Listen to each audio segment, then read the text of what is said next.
Hello everyone, আসসালামু আলাইকুম। চলেন দেখাই আপনাদেরকে স্নোর মধ্যে আমরা এই বিদেশ বাড়িতে কেমন আছি। এবং সেই সাথে খুব সকালবেলা উঠে যখন দেখা যায় যে এই অবস্থা, মানে কাজে যাওয়া থেকে শুরু করে বাচ্চাদের স্কুল কিভাবে যাই, কতটা মানে মনে হয় যে ভয়ঙ্কর অবস্থা, আসলে সেটা ভাষায় প্রকাশ করা যায় না। আশা করি যারা আপনারা স্নো ভালোবাসেন তাদের কাছে আমার আজকের ভিডিওটি ভালো লাগবে। সকালবেলা উঠেই একটা মানে বিরাট দায়িত্ব। একে তো ঠান্ডার মধ্যে উঠতে ইচ্ছে করে না, তারপরেও যখন ভোরবেলা উঠে নামাজ পড়ে এভাবে মানে আধা ঘন্টা রাখতে হয় যে গাড়ি পরিষ্কার করতে হবে, তারপরে জায়গা যদি গাড়ির সব কিছু ঠিক না করে গাড়ি চালানো যাবে না। সে কারণেই এটা একটা বড় একটা মনে হয় যে একটা হেডেক আর কি। একটা অনেক সময় মনে হয় যে গাড়ি রেখে আসলে চলে যাই, এর চেয়ে বেটার হয়। কারণ খুব আসলে সেফও না এই সময়, যখন ওয়েদারটা সিভিয়ার থাকে তখন সেই সময় ড্রাইভিং করাটা আমার অনেক ভয় লাগে। আসলে অনেক ক্ষেত্রে দেখা যায় যে রাস্তায় যেতে যেতে দেখি যে একজন আরেকজনকে হয়তো ব্রেক করতে বা কোনো না কোনোভাবে অ্যাক্সিডেন্ট হয়ে আছে, সে কারণেই খুবই ভয় লাগে। আর আজকে সকালবেলা যখন বাইরের এই অবস্থা, তখন আমার ক্যাটগুলো বাইরে যাওয়ার জন্য কিন্তু খুবই পাগল হয়ে আছে। তো ভাবলাম যে যাও দেখো কি অবস্থা দুনিয়া। তো তখন আর যাচ্ছে না, কিন্তু রাখাও যাচ্ছিল না ঘরে যে না বাইরে যাব। সে কারণেই দিয়েছিলাম এখানে। খুবই মানে ক্লেভার, একেবারে এমন একটা জায়গা দিয়ে যাচ্ছে যেখানে আইসটাতে পাড়া দিতে না হয়। খুবই ট্যালেন্ট আসলে, মানে আল্লাহ তার মানে সৃষ্টির জীবকে সব বুদ্ধি দিয়ে দিয়েছে। মানুষ অনেক সময় মনে হয় যে এদেরকে দেখলে বোঝা যায় যে আমার মাথায় যে বুদ্ধিটা আছে এরও ঠিক তেমনি বুদ্ধি আছে। সে কিভাবে কোথায় যাবে, আমাকে কিভাবে ইমপ্রেস করবে বা কিভাবে, সব কিছুই কিন্তু এরাও বুঝে। যাক, এই স্নোর মধ্যে আমার বাগানের কি অবস্থা, একেবারে ধবধবা সাদা হয়ে আছে। অনেকের কাছেই ড্রিম থাকে স্নোর মধ্যে সুইজারল্যান্ডে এরকম জায়গায় যাব, সাদা ধবধবে জায়গা দেখব। আসলে দেখতে ভালো লাগে, কিন্তু থাকাটা অনেক কঠিন। হাত পা ঠান্ডা, মানে ব্লাড জমে যায় এমন অবস্থা হয়। যাদের একটু বেশি সমস্যা হয় স্নোতে গেলে, অনেক সময় ব্লিডিং শুরু হয়ে যায় নোজ দিয়ে, হাত পা একেবারে এমন হয়ে যায় যে মনে হয় যে হাতটা আমার না, এমন অবস্থা হয়ে যায়। যাক, এবছর আমাদের এখানে একটু আর্লি স্নো পড়ে গেছে, মনে হচ্ছে যে সব কিছুই আর্লি। সামারটাও খুব ছোট ছিল, তেমনভাবে বাগান করে আরাম পাইনি। সব কিছু মিলিয়ে একেবারে ভয়ঙ্কর অবস্থার মধ্যেই কিন্তু আমরা ছিলাম। আর আমার এই অ্যালটমেন্টের জায়গাটা অনেক অনেক গাছ এখনও আছে, তবে গতকাল এত মানে সাদা হয়েছিল। আর যেদিন রাতে এই স্নো পড়েছে সেদিন তো মনে হয়েছে যে দিনই ছিল, পুরো রাত একেবারে চারদিক সাদায় ভরপুর ছিল। আমার এই জায়গাগুলো, আমি ঘরের ভেতর থেকে যে জায়গাগুলো একেবারে অন্ধকার থাকে সেখানে দেখেছি যে এই একেবারে এইরকমই দিনের মতো আলো। কারণ চারদিক যখন সাদা চাদরে ঢাকা তখন আর রাত হয়নি, এমন একটা অবস্থা ছিল।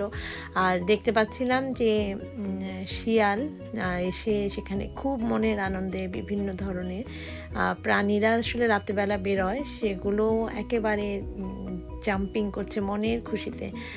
তো সেটা আমি আমার চ্যানেলে লাইভে শেয়ার করেছিলাম। অনেকেই খুব খুশি হয়েছিলেন বা দেখেছিলেন, এনজয় করেছিলেন।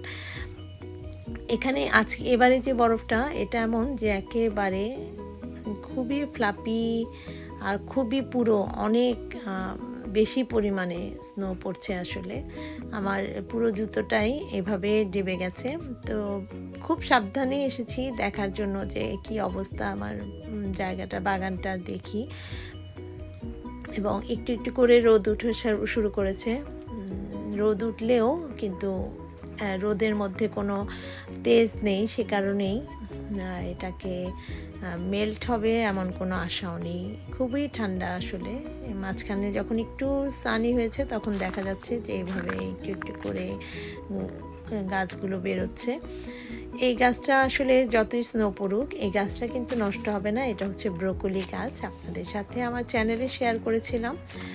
দেখতে দেখতেই কিন্তু দেখা যায় যে আমার কাছে তো এখন মনে হয় যে খুব মানে সপ্তাহটা মনে হয় এই শুক্রবার গেল, দেখতে দেখতে আবার একটা শুক্রবার চলে আসে বা উইকেন্ড চলে আসে, আমার কাছে এমন মনে হয়। এটা একটা কারণ হচ্ছে যে অনেকেই বলেন যে কিয়ামতের একটা আলামত, যে দিন কোথায় যাবে, দিন মাসের মতো হয়ে যাবে, সপ্তাহের মতো হয়ে যাবে, সপ্তাহ মাসের মতো, আর মাস বছরের মতো হয়ে যাবে। আমাদের ক্ষেত্রেও তাই হচ্ছে। এখানে গ্রিন হাউসটা দেখি কি অবস্থা পলিটানেলের ভেতরে। এইখানে কিছু গাছ লাগিয়ে রেখেছিলাম, কিন্তু বাবা এখানে এখন আর কোনো সম্ভবই না যে কোনো কিছু দেখা বা কিছু করা, হাত পা বরফের মতো হয়ে আছে। কিন্তু তারপরেও মনের টানে এসেছি যে দেখি তো আমার বাগানের কি অবস্থা। এখানে যত শাক ছিল, এগুলো বিটরুট, তারপরে রেডিশ শাক ছিল, এগুলো সব একেবারে ঠান্ডা, একেবারে শেষ। এখানে অনুমান করতে পারছেন যে -6 চলছে, সে কারণেই আমার এই যে বাকেটটা ভর্তি, কিন্তু এটা বৃষ্টির পানি। এই বৃষ্টির পানিতে মনে হচ্ছে, এখানে আমি একটু প্রেস করলাম, পুরোটাই কিন্তু প্রায় বরফের চাকা হয়ে আছে। এখানে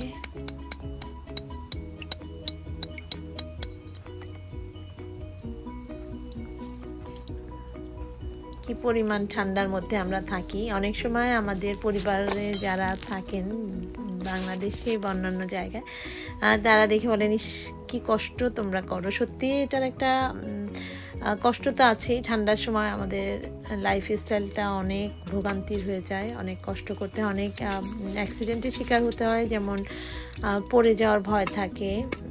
তারপরে দিনটা যেহেতু ছোট হয়ে যায়, এটা আমার কাছে সবচেয়ে খারাপ লাগে যে এত ছোট দিন, 5 ঘন্টা 6 ঘন্টা কমে যায়। অন্যান্য জায়গায় তো আরও অবস্থা খারাপ। যারা, আমি জানি না যারা কানাডায় থাকেন তাদের কাছে তো অনেক কষ্ট। আমার মনে হয় যে ঠান্ডার মধ্যে কিভাবে থাকেন।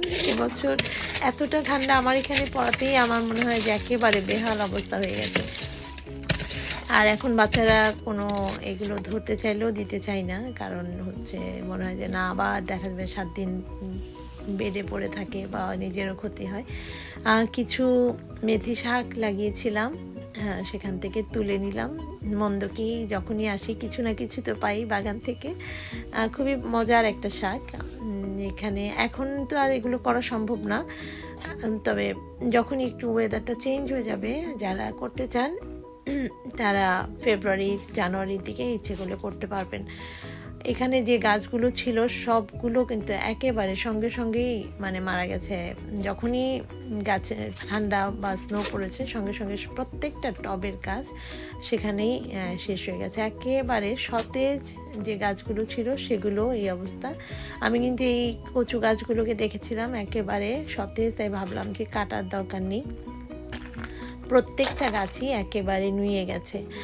আর এই হচ্ছে অবস্থা। যারা গরমের দেশে আছেন তারা যেমন এক ধরনের কষ্ট থাকেন, আমরা যারা ঠান্ডার দেশে থাকি আমাদেরও কিন্তু আরেক ধরনের একটা সাফারিংয়ের মধ্যেই থাকতে হয়। চারদিকে তো ভালো লাগে দেখতে, যদি সেটা হয় ছুটির দিন, ঘরে বসে থেকে কিছুটা আনন্দ করা যায়, তবে কষ্টটাই অনেক বেশি। আশা করি যারা স্নো ভালোবাসেন তাদের কাছে আমার আজকের এই ছোট্ট ভিডিওটা ভালো লাগবে। ভালো লাগলে প্লিজ লাইক, কমেন্ট, শেয়ার করতে ভুলবেন না। Thanks for watching. আল্লাহ হাফেজ।